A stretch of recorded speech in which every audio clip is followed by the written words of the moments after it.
Current electric কতদিন ধরে তোমাদের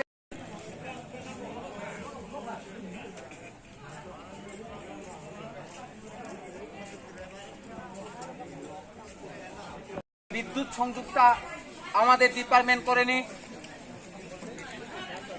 এই যে সাধারণ একটা কয়েকটা কিতাব হয়েছে, তো তাদের তো দেখার দরকার ছিল। জানাইছেন নি এর আগে? জানাইছি, জানা করে তারা গ্যাং ট্যাং দেখতেছে, দেখতে চাইরে কহ আমরা গ্যাং চেঞ্জ করবো। সপ্তাহ প্রায় 15-20 দিন হইতেছে, আইতাছে না। আইয়া সাইডে জায়গা ফিরে এরা 15 দিন ধরে নাই মানে আইয়ে আর কি কারেন্ট ইয়া করে বুটটা ঠিক করতে আইয়ে, তারপর দেখতে দেখতে তারা আবার ফিরে জায়গা ঠিক করে না। এখন আমরা কারেন্টের বুটটা ঠিক করতো আর কারেন্টটা যাতে আমরা চালু হইতে চাই। রাস্তা অবরোধ তো কারেন্টের ব্যাপারে, কারেন্টটা আমরা ঠিক করলে আমরা সাইডে দিব। রাস্তা অবরোধ করছেন কি কারণে? কারেন্ট নাই, দুর্গা পূজার আগের। কোন জায়গায়? এটা বাগমারা সামনে। কোন জায়গায় কারেন্ট নাই? এখানে ওই আমরা জমিয়া কলোনি, লালছারি জমিয়া কলোনি, এখানেও কারেন্ট নাই। প্রায় সপ্তাহ খানে হয়েছে দুর্গা পূজার আগের, এখনো কি করে না হেরা।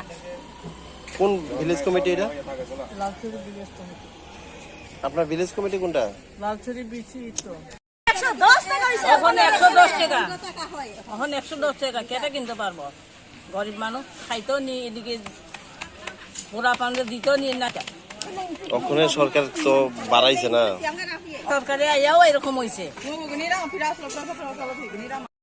আরো বেশি হয় আর কি। আগে সরকারি থাকতেছে তবু ঠিক মতন আইতাছে, আইলে এই বেসরকারি আইয়াও আমরা এই কষ্ট ভুগতেছে। 6 দিন ধরে জল কই পানি কই আমরা। তা আমরা গরিব মানুষ রেশনে কিনতে গেলে লিটারে 110 টাকা কইরা। তা আমরা কি খাওয়ানোর লেগে কিনবো না কিরাচি যে কিনবো? ছিল আর বাড়ছে কত দেখছেন? আগে 27 টাকা, আগে তো 15 টাকা পাই। আরে 15 টাকা